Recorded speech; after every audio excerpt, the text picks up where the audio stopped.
嗨，大家好，我是 Howard。那我们上周 workshop 之后，有一些人来私讯我关于 NFT 的相关的一些问题。那我们今天就快速录一个影片，帮助大家理解 Tag 语言的架构，还有这个 NFT 的 contract 该如何去理解。首先，我们回到我们这个 repo， 你可以到我会把链接发到影片的下方，然后你们可以点击，然后把data 直接用自己本地的 IDE 去打开。首先，在我们开始讲之前，我想先介绍一下说。它的沟通方式是怎么样？首先，你会有你自己的 Townkeeper 的钱包，或者是你一般的任何一个 wallet 创建的一个钱包。那它本身就是合约，而它发生的 mint 的 transaction 就会是你发讯息到 NFT collection 的这个合约，然后它会生成一个讯息传到 NFT item 身上。那这意味着，如果你是比如说你是 Azuki 好了，那你可能有10000个 Azuki， 那最后你会有10001个 smart contract 地址，这是跟以太坊非常非常不一样的。那你在了解了这个基本概念之后，我们就可以回到 GitHub 上面去看这个 code。首先，我们把这个 code 的几个范围我都把它收敛起来。那你可以很清楚的看到说 contract 这个关键字代表的就有2个地方，第一个是 collection 合约，那第二个合约就会是 item 合约。这一点也跟我们所熟知的以太坊的 NFT 架构不太一样。我们可以逐步的来讲解。那首先第一、第二行，你可以看得到说它就是讲解说这是一个通用的一个 integer， 通用的一个常数，所以叫 constant， 对吗？那我们这边可以只用 ton 这个字来规范说它是0.03。至于为什么要选择存储这2个数据，因为 ton 的合约比较特别，是你需要维持一部分的 ton 在它合约的余额上来支付这个合约存储的成本。简单来说是这样，但细节我们可以未来再提。那我们把 collection 这个 contract 展开之后，你可以看到说很基础的，很明显，这是一个 collection contract， 有点像是这个合约的数目，就有点像是最一开始最大的这个合约母合约。那它存几个常态型的一些参数，比如说它现在 mint 了几个 ID， 所以它这个 ID 这个 index 其实就是一个 ID， 它会从0开始继续往上加到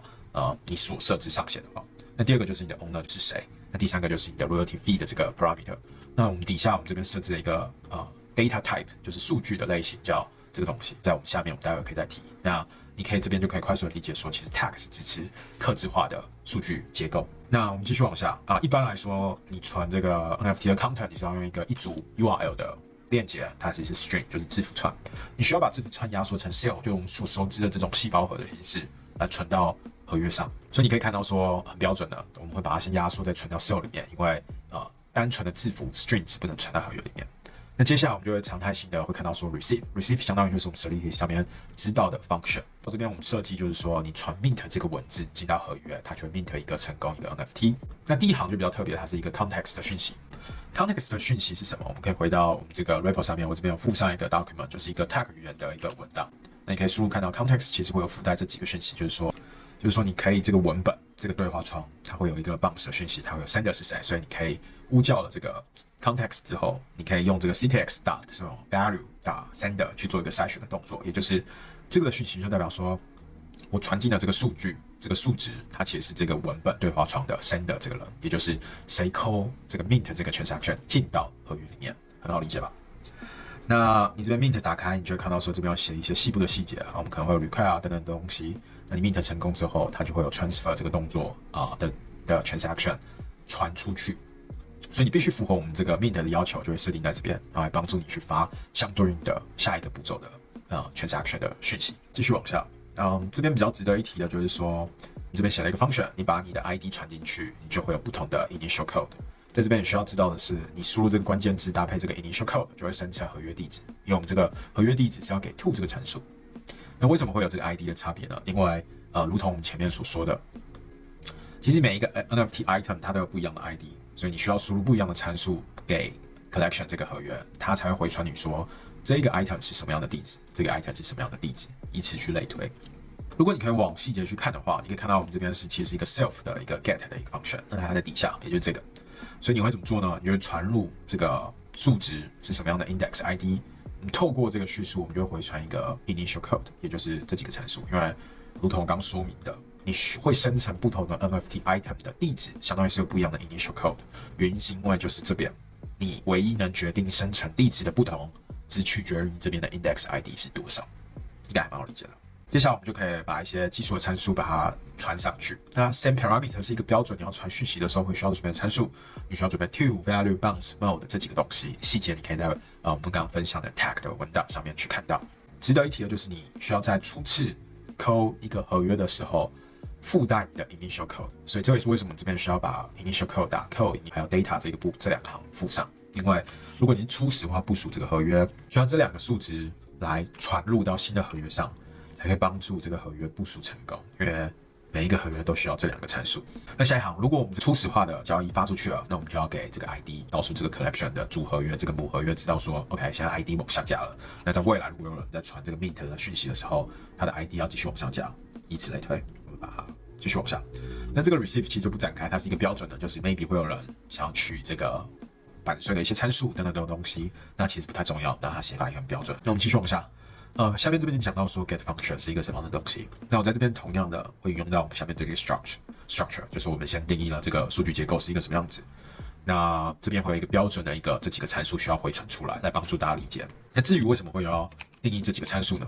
你可以看到，其实你回到我们的 repo 好了，其实会有一个 TEP， 那 TEP 的本名其实是叫做 enhancement proposals。它其实有点像是我们所熟知的 ERC20等等的一些规范。那我们需要这些规范来帮助我们理解NFT 会有哪些功能，还有你需要传出哪些数据在 NFT 本身上面。那我们不会在这边多讲这个 TEP 太多的细节，所以我们继续往下。所以你需要设置这几个标准的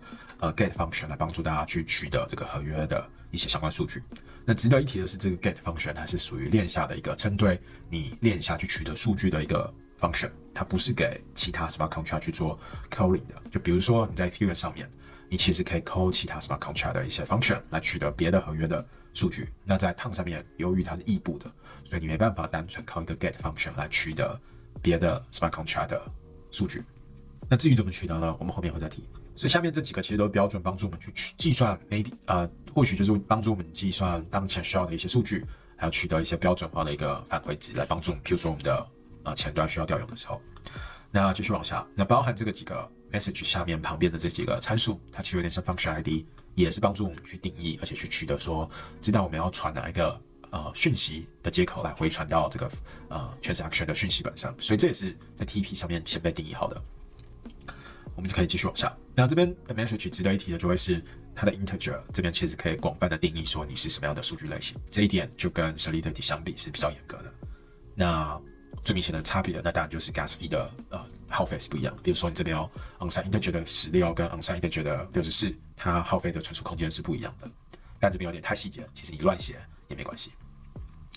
那继续往下，这边 structure 就是一个比较重点，当然是也很容易理解，就是我前面说，你可以制定一个数据结构的类型，那它就会是你可以去自由的发挥，那它的弹性也是比较大的。接下来我们就来看 NFT item。在我们往下讲 NFT item 的时候，我想先提一下一个 NFT 转移它的 owner 的权限的时候是一个什么样的情形。举例来说，这边有2个钱包地址，那原本的 owner 会需要发 transfer 这个数据结构，也就是 0x5F 这个开头的数据格式到自己所持有的这一个 NFT item。那这个 NFT item 收到这个讯息，并且确认这个是真实的 owner， 也就是这个 item 的持有者，才可以发这个讯息。那通过之后，它就会同时会传出这2个讯息出去，一个是给新的 owner， 告诉新的 owner 说你现在是这个 NFT item 的持有者了。那第2个讯息就是回传给原本的持有者说，你的转移的权限已经转让了。所以这一点又跟我们的 Ethereum 上面的概念不太一样，因为如同我们所熟知的，这是 TON 上面是异步的合约，所以它需要这样的设计来同时告知原本持有者跟新的持有者说，你有新的到账通知，类似这种概念。它跟 Ethereum 上面就有很大的不同。接下来我们就可以往下看 NFT item 它需要有哪些数据。举例来说，它可能会有这几个参数，对吧？你需要传 collection 是哪一个地址，因为这可以帮助我们知道说某些讯息是只有 collection 可以传进来，并且去呼叫的，也就是权限限制的一个动作。那下面这些都跟上面差不多，这个部分就会是我们刚刚提到的 transfer 这个动作。所以你可以看到这边这个讯息是代表是初始化，就是第一次被 mint 的时候才会走这个条件。那另外一个情形就会是我刚刚说的转移的时候就会走下面这个范围，所以这下面这个范围就会触发这个我刚刚说的 owner、assign 还有 access。那这就是一个标准的 transfer 的动作会有的。那下面这一段其实是一个计算说我们保持余额的环节。那至于为什么会这样写，我们可以未来再提。那下面一样会标准的取一些基础的数据等等的。整体来说大概是这样，就是一个标准的 NFT collection 搭配 NFT item 的 tag 语言的讲解。我不希望这个影片太长，如果你有其他的问题，欢迎随时在底下留言。那在这个讲解的影片的最后，